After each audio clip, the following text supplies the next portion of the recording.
Bonsoir. Ce soir, plongez dans une histoire pleine de magie, de sagesse et d'émotion.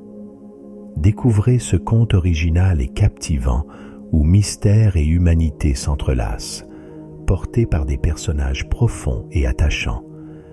Chaque tournant réserve des surprises et des rebondissements inattendus.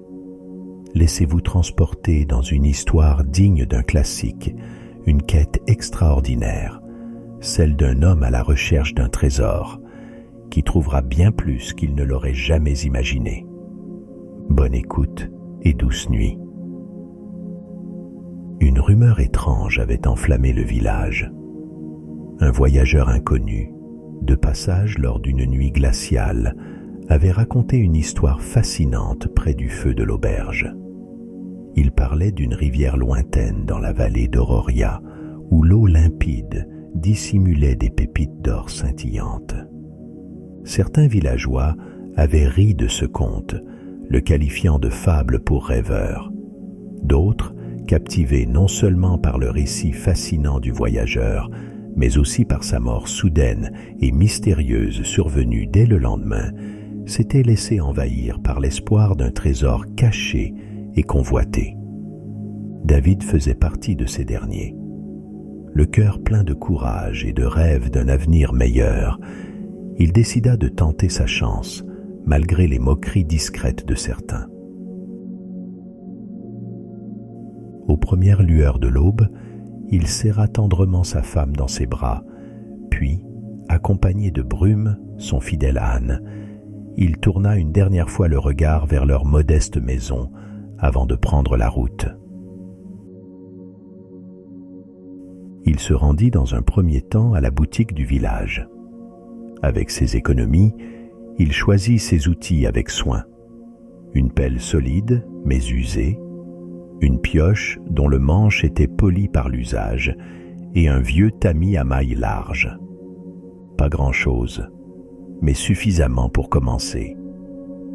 Alors qu'il ouvrait la porte pour sortir de la boutique, David se retrouva face à Vilac, un homme imposant au port altier, vêtu de vêtements coûteux et chaussé de bottes en cuir fin. Le notable s'arrêta un instant sur le seuil, ses yeux perçants balayant rapidement l'équipement modeste de David. « C'est avec ça que tu espères trouver de l'or ?» ricana-t-il. « Ce jeu ne laisse pas de place aux amateurs. Moi, quand je rentrerai de la vallée d'Auroria, j'aurai tant d'or que je n'aurai plus besoin de remettre les pieds dans ce village. » Il laissa échapper un rire moqueur avant d'ajouter d'un ton tranchant. « Si tu es malin, tu retourneras chez toi avant de mourir d'épuisement ou de faim. » David ne répondit pas. Les paroles de Vilac le piquèrent, mais il les balaya comme on chasse une mouche agaçante. Il harnacha son âne, plaça ses outils avec soin et se mit en route vers la vallée mystérieuse. Le soleil commençait à s'élever dans le ciel et la chaleur du jour montait lentement. Alors qu'il traversait une colline rocailleuse, un bruit de sabots rapides résonna derrière lui. 3 chevaux élégants apparurent, montés par Vilac et 2 de ses compagnons. Leurs montures étaient lourdement chargées d'équipements conçus pour extraire l'or rapidement et efficacement, réduisant le travail manuel au minimum. Leur arsenal semblait plus adapté à une véritable expédition minière qu'à une simple quête d'aventure. « Quand tu atteindras la vallée, pauvre fou, il ne restera plus rien à trouver », s'écria Vilac en le dépassant au galop. Leurs rires s'évanouirent dans l'air chaud, les sabots frappant la terre sèche.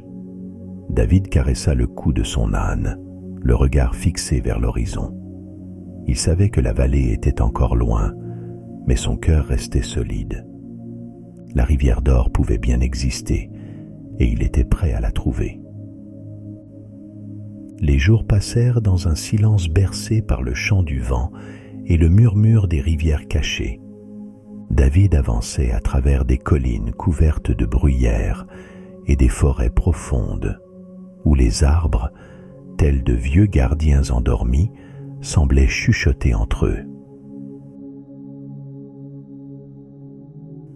Après plusieurs jours de marche éprouvante, David atteignit enfin la rivière légendaire dont parlait le voyageur mystérieux. L'eau cristalline brillait sous la lumière du soleil couchant, serpentant doucement entre les rochers et les arbres centenaires. Exténué mais porté par l'espoir, il déchargea son âne et sortit ses modestes outils de son sac. Avec une patience infinie, il plongea son vieux tamis dans le courant frais.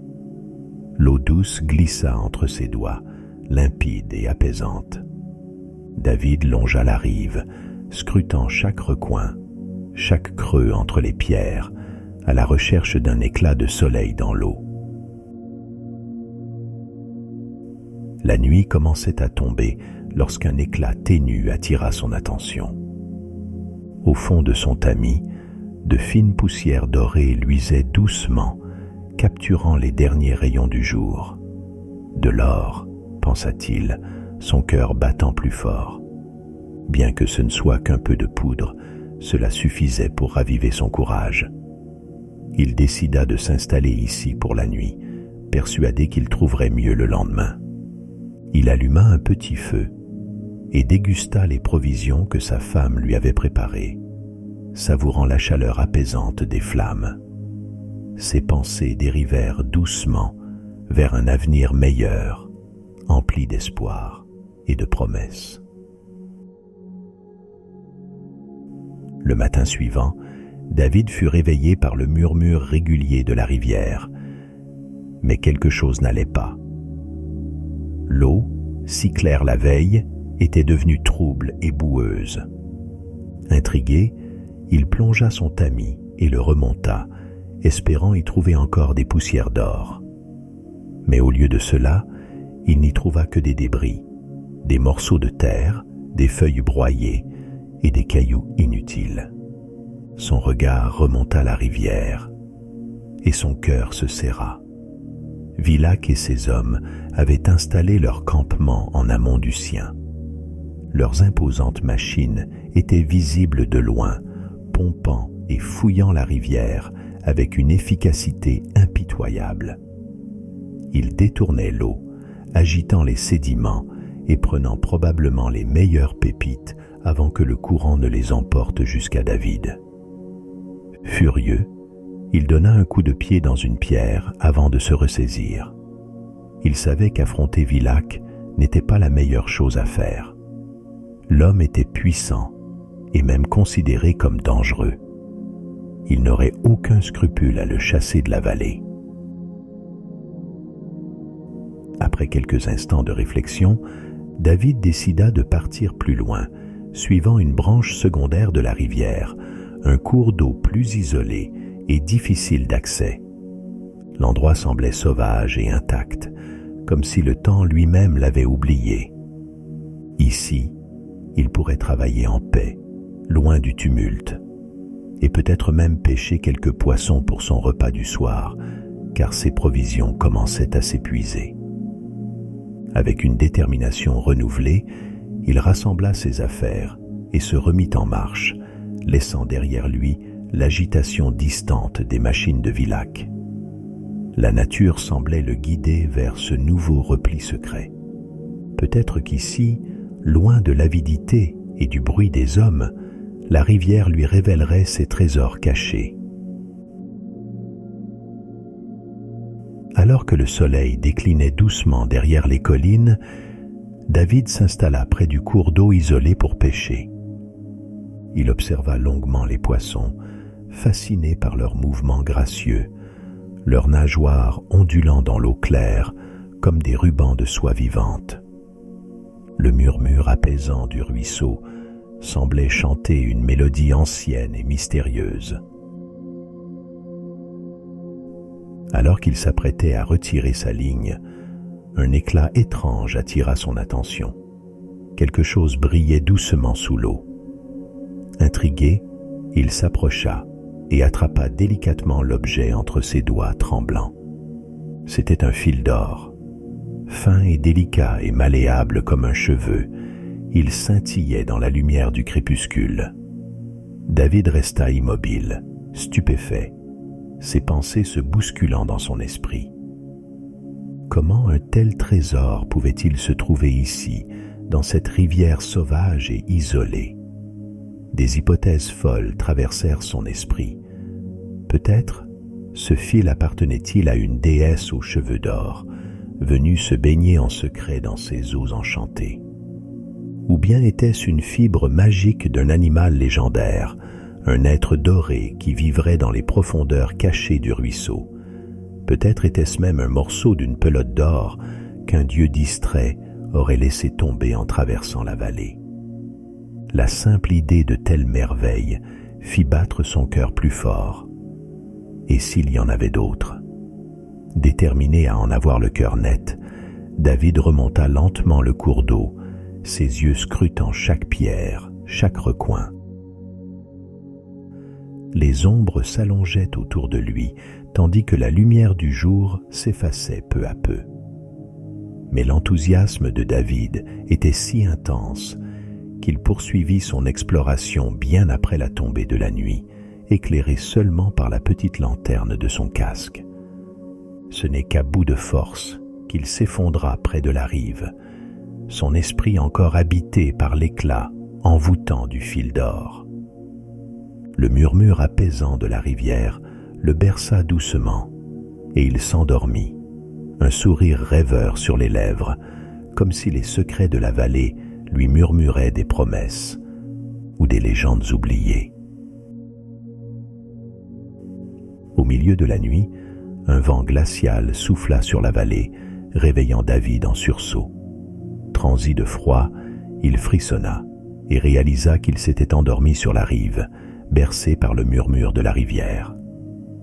Décidé à finir sa nuit au chaud, il se leva avec difficulté, ses membres engourdis, et se dirigea vers sa tente modeste installée à quelques pas de là.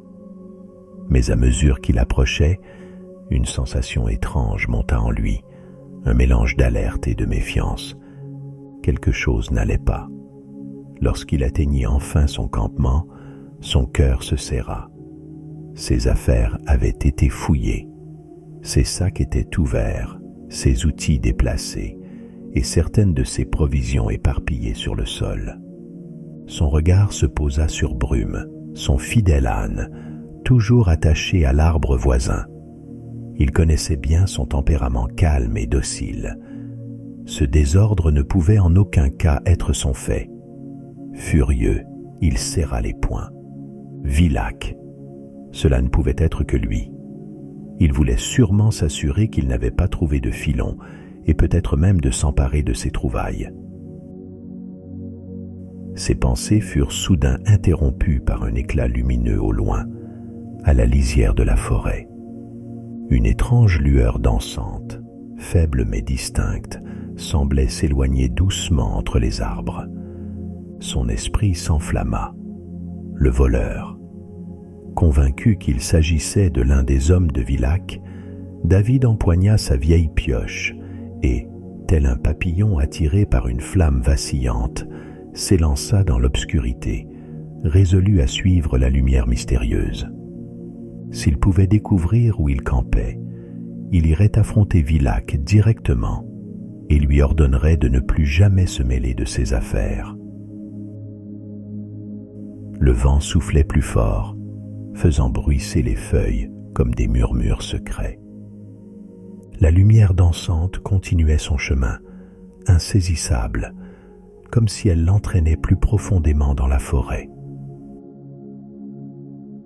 Après ce qui lui sembla une éternité, la lumière vacillante s'immobilisa derrière un grand rocher moussu, juste à côté d'un cours d'eau scintillant. David, dissimulé derrière un tronc tombé, plissa les yeux, tentant de distinguer ceux qui se cachaient derrière cette étrange lueur. « C'est leur campement », pensa-t-il avec certitude. Sa main se referma sur le manche usé de sa pioche, ses muscles tendus. Il inspira profondément, rassemblant tout son courage, prêt à sortir de l'ombre pour les confronter.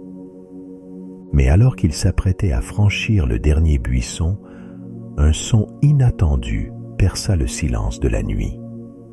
Des pleurs, des sanglots doux, presque irréels, portés par le vent comme une mélodie triste et ancienne. David resta figé, intrigué et déconcerté. Ce son ne ressemblait en rien à l'agitation brutale d'un campement de chercheurs d'or. Le cœur battant, il abandonna toute prudence et s'avança doucement vers le rocher éclairé, décidé à voir ce qui se cachait derrière. Et c'est alors qu'il la vit. Pas de campement, pas de voleur, juste une femme. Assise sur un petit rocher, les cheveux d'or coulant en cascades étincelantes sur ses épaules, elle semblait tout droit sortie d'un rêve. La lumière qui l'avait suivie n'était autre que l'éclat mystique de sa chevelure, brillant comme une étoile tombée du ciel.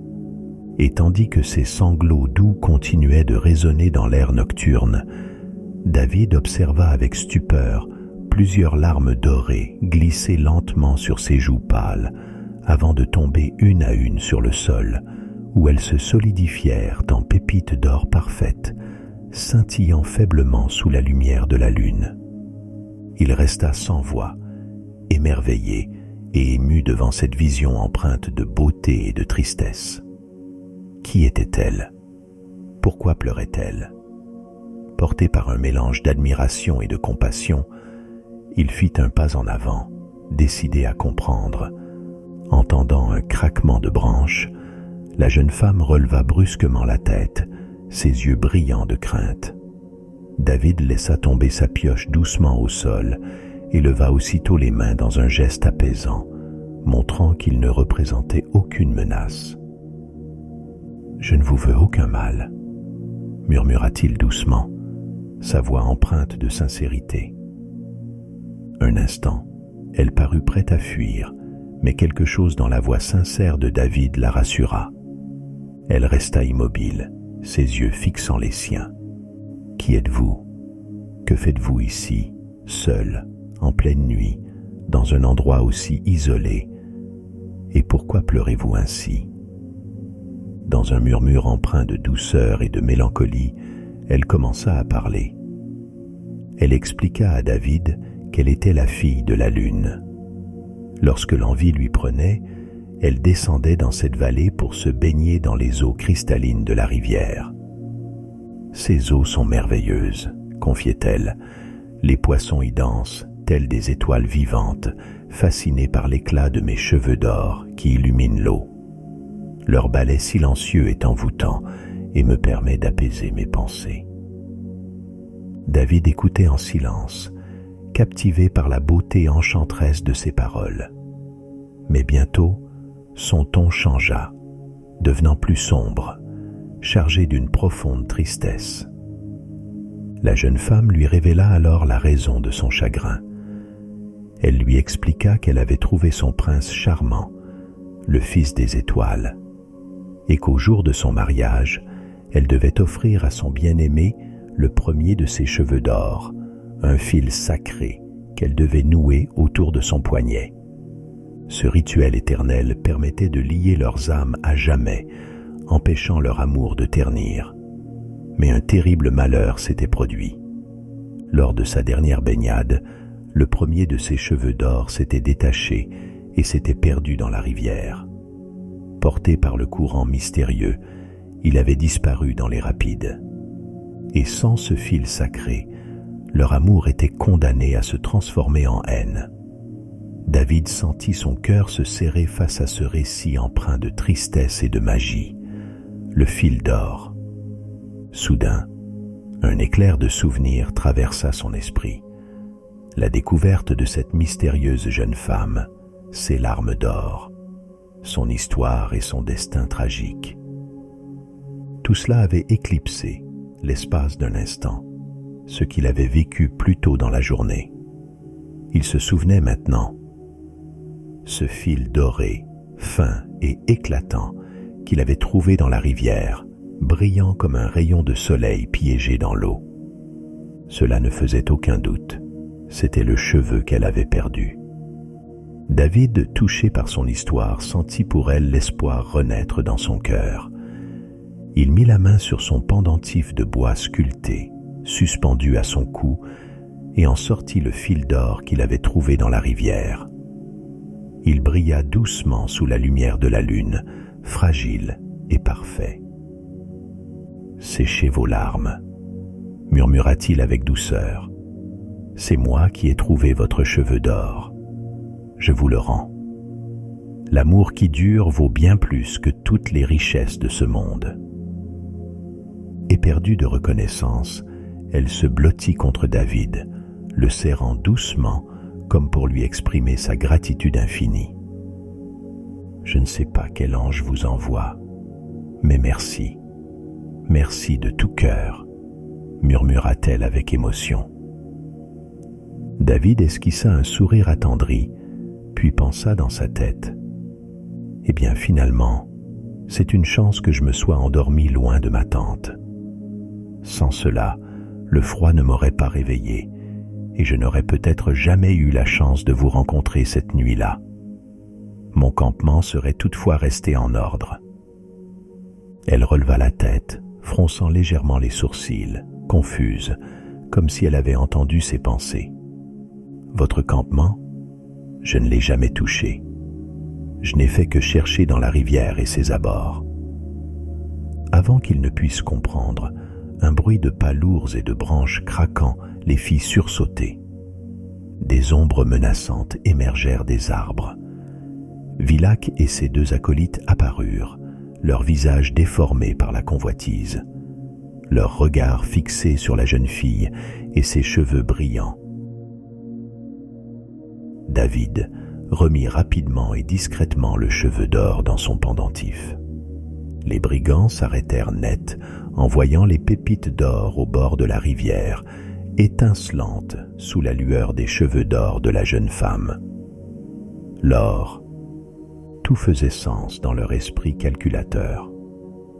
Leur regard se tourna immédiatement vers la fille aux cheveux d'or, la source du trésor. « On dirait qu'on a trouvé notre poule aux œufs d'or. Ce maudit voyageur avait vu juste, » déclara Vilac avec un sourire sinistre. Avant que David ne puisse réagir, les hommes se jetèrent sur lui et la jeune femme. Ils furent attachés solidement à un arbre proche du cours d'eau, incapables de bouger. Vilac s'approcha lentement, son regard cruel fixé sur la jeune femme. « Dis-moi, trésor, d'où vient cet or ?» gronda-t-il en montrant les pépites étincelantes. La fille tenta de détourner le regard, mais Vilac lui saisit le menton, l'obligeant à le fixer dans les yeux avec une cruauté froide. Agacé par son silence obstiné, il dégaina un couteau dont la lame scintilla sous la lumière pâle de la lune. « Tu refuses toujours de parler ?» murmura Vilac, sa voix chargée de menaces. Il tendit une main rugueuse et glaciale, effleurant lentement de son pouce la courbe fragile des lèvres tremblantes de la jeune femme, son geste empreint d'un plaisir malsain. Un frisson parcourut son corps, mais elle resta digne, refusant de céder à la peur visible dans ses yeux brillants. Soudain, son regard se tourna vers l'éclat envoûtant de ses cheveux d'or, scintillant sous la lumière de la lune, comme un trésor vivant. « Ses cheveux » murmura-t-il avec une fascination teintée de menace. « Ils sont véritablement magnifiques. Leur éclat vaut certainement bien plus que ces quelques pépites d'or. » Ses doigts effleurèrent une mèche dorée, son sourire s'étirant en une grimace cruelle, prêt à s'approprier ce trésor. « Alors, dis-moi, princesse, penses-tu que ce pauvre homme te regarderait avec autant d'admiration si je m'emparais de cette beauté ?» Elle releva le menton, refusant de répondre. Voyant son entêtement et préférant découvrir une source impérissable de pépites aux cheveux d'or de la jeune femme, Vilac tourna son regard menaçant vers David, toujours attaché à l'arbre. « Peut-être que, Si je commence par tuer ce pauvre paysan, tu trouveras soudain ta langue, dit-il en posant lentement la lame froide de son couteau contre le cou de David. Les yeux de la fille s'écarquillèrent de peur. « Non, ne lui faites pas de mal », s'écria-t-elle, désespérée. Une larme d'or roula sur sa joue, tombant au sol et se solidifiant en une pépite parfaite sous les yeux avides de Vilac. « Intéressant », murmura-t-il, une lueur sinistre illuminant son visage. Son esprit calculateur comprit qu'il détenait un trésor inestimable. Il lui suffisait de la capturer. David tenta de se débattre, mais les liens étaient trop serrés. Il hurla de rage. « Lâche-la, misérable !»« À ta place, je me calmerai », lança Vilac d'un ton froid et menaçant, sauf si tu tiens à rejoindre ce maudit voyageur. David fronça les sourcils, une incompréhension se lisant sur son visage. Vilac remarqua son trouble et esquissa un sourire cruel. « Ah, on ne te l'a jamais dit ?» reprit-il avec un sourire glacé. « C'est moi qui ai délivré l'âme de ce voyageur. Il refusait de me révéler certains secrets sur cette vallée et commençait à trop parler. Si je l'avais laissé faire, d'autres villageois auraient fini par me devancer. Il est parti, en emportant son précieux secret avec lui. » Son regard se tourna vers la jeune femme aux cheveux d'or. Je comprends parfaitement pourquoi il ne voulait pas parler, mais son silence lui a coûté la vie. Ce malheureux pensait que ses pépites seraient en sécurité en les dissimulant dans des sacs de cailloux. Elles m'ont au moins permis de m'acheter ses chevaux et tout mon matériel, mais ceux-ci ne me sont plus d'aucune utilité désormais. Je te les laisse, dit-il en riant sinistrement. Sans ménagement, il détacha la jeune femme de son arbre et l'attrapa, ignorant ses suppliques. Vilac et ses hommes remontèrent à cheval, emportant la fille aux cheveux d'or. David, abandonné et impuissant, resta attaché à l'arbre, les liens mordant sa peau. Autour de lui, la nuit semblait plus froide et silencieuse, seulement troublée par les rires cruels de Vilac et ses hommes, se mêlant aux appels à l'aide étouffés de la jeune femme, emportée vers un destin incertain. Peu à peu, la douce lueur dorée de ses cheveux magiques s'éteignit dans l'obscurité, comme une luciole mourante, dont la lumière vacille avant de disparaître dans le néant, laissant David seul, plongé dans le silence glacial de la forêt. Déterminé, David luttait contre ses liens, tirant de toutes ses forces, mais les cordes grossières mordaient sa peau, le maintenant prisonnier de l'arbre. Le souvenir de la jeune femme emportée par Vilac et ses hommes hantait son esprit. Il devait la sauver.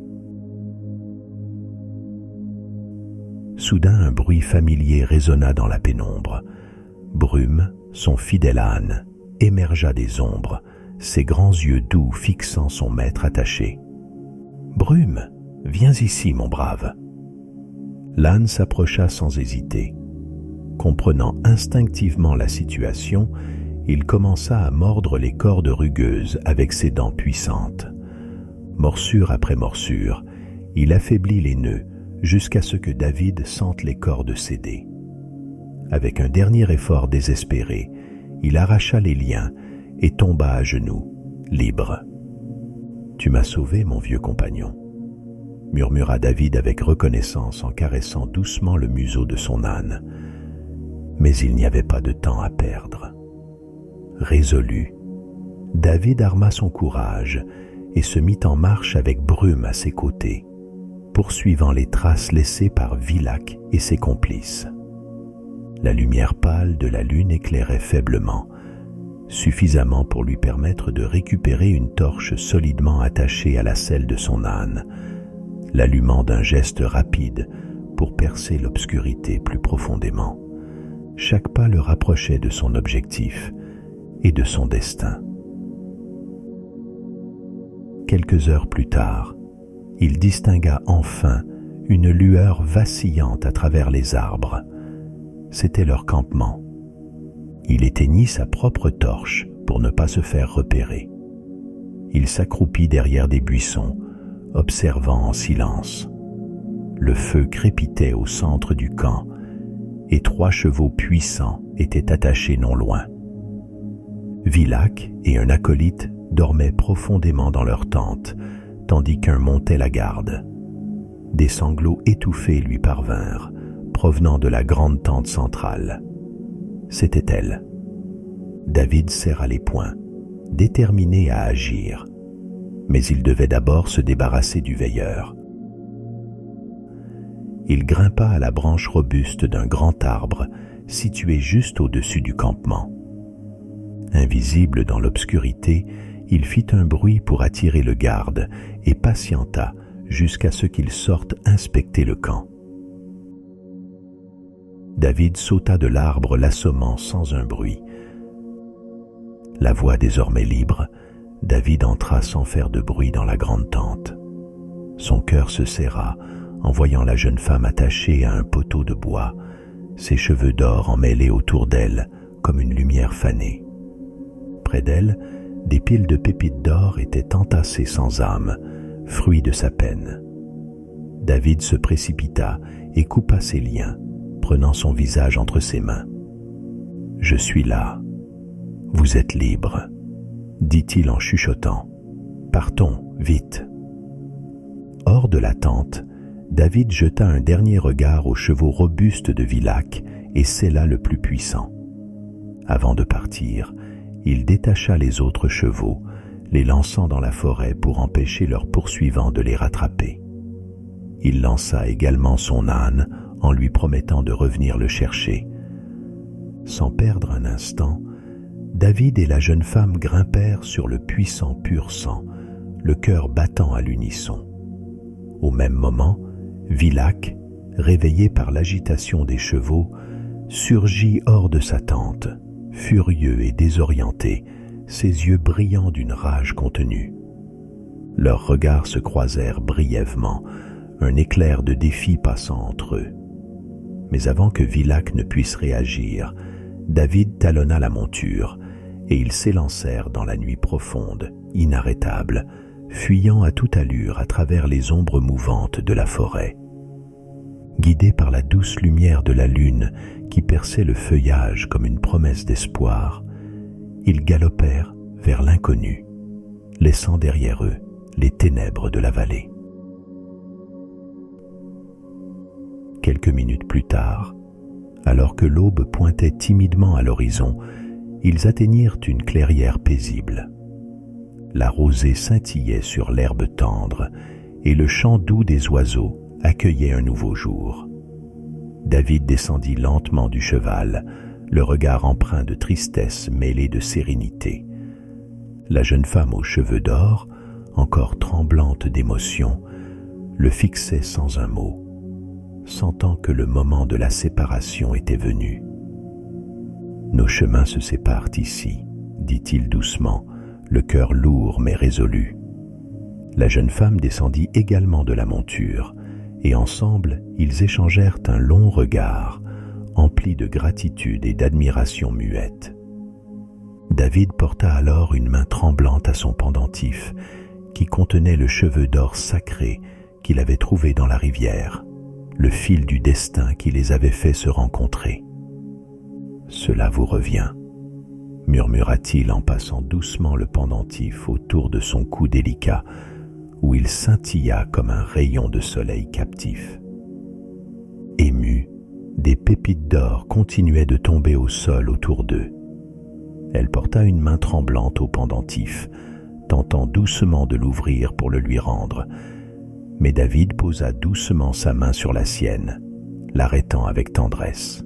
« Gardez-le » murmura-t-il avec douceur.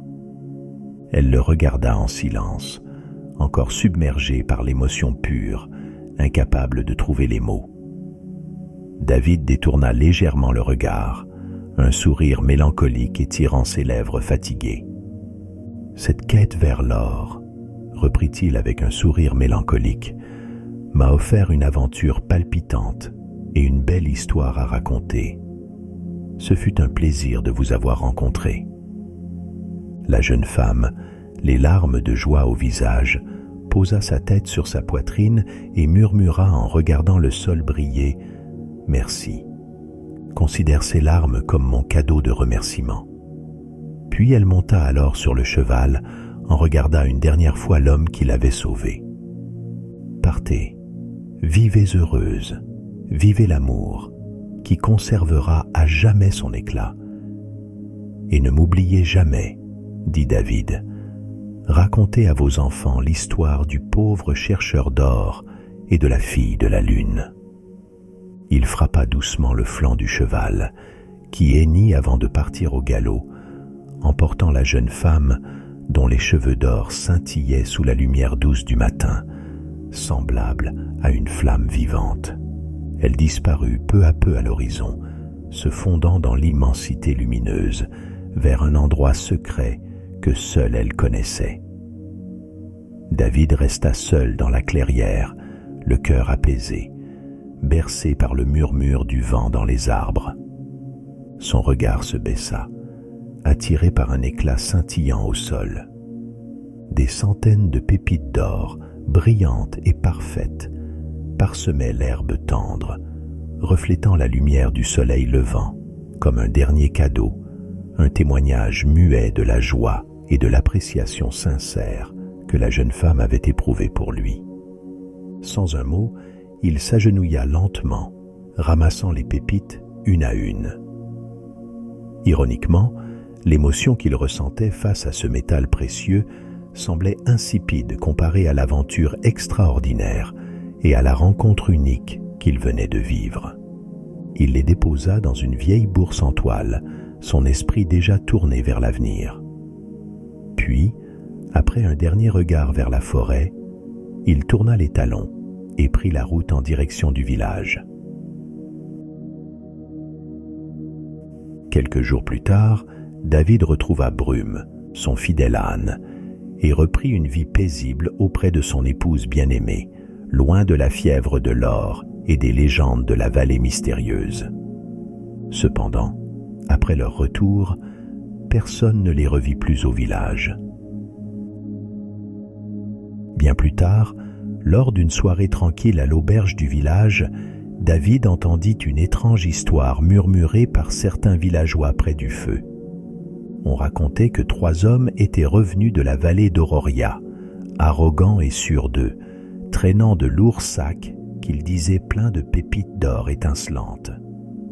Avec l'avidité dans les yeux, ils se présentèrent fièrement au bureau de change, certains de devenir immensément riches. Mais à leur grande stupeur, lorsqu'ils ouvrirent leurs sacs, ils ne trouvèrent que des pierres ternes et sans valeur, froides et grises, bien loin du trésor qu'ils avaient cru posséder. Intrigué, David supposa que les larmes de la fille aux cheveux d'or ne conservaient leur éclat magique que temporairement, s'évanouissant rapidement avec le temps. Cependant, son esprit fut troublé, car les pépites d'or qu'il avait lui-même ramassées à la clairière le matin de leur séparation brillaient encore intensément, aussi pures et éclatantes que sous le soleil levant de cette journée inoubliable, comme si leur lumière défiait le temps lui-même. Incapable de comprendre, il en parla un soir à sa femme, lui racontant l'étrange destin de Vilac et de son or changé en pierre. Après un moment de réflexion, elle posa doucement sa main sur la sienne et sourit avec tendresse. « Tu ne vois pas ?» murmura-t-elle doucement. « C'est pourtant clair. » Elle fit une pause, son regard fixé sur le feu crépitant dans l'âtre. Les pépites qu'ils ont prises, celles issues des larmes de la jeune fille versée au bord de la rivière lorsqu'elle se croyait perdue et seule, celles récoltées sous la menace de mort quand elle voulait te sauver, et celles tombées dans la tente de Vilac quand elle était captive brisé par le désespoir et la peur. Toutes ces pépites étaient nées de la douleur, forgées par des larmes de peine, de chagrin et de désespoir, des émotions qui ont terni son éclat et fini par modifier jusqu'à son essence même. David sentit une chaleur douce envahir son cœur, toutes les pièces du puzzle s'assemblant dans son esprit. « Mais toi, poursuivit-elle en le fixant doucement, tu n'as pris que ces dernières larmes, celles qu'elle a versées quand tu l'as sauvée, quand elle t'a remercié du fond du cœur. » Elle serra tendrement sa main. C'étaient des larmes de joie, David, et rien ne peut ternir une lumière née du bonheur sincère. J'espère que cette histoire vous a plu. Je vous dis bonne nuit et à bientôt pour de nouvelles histoires.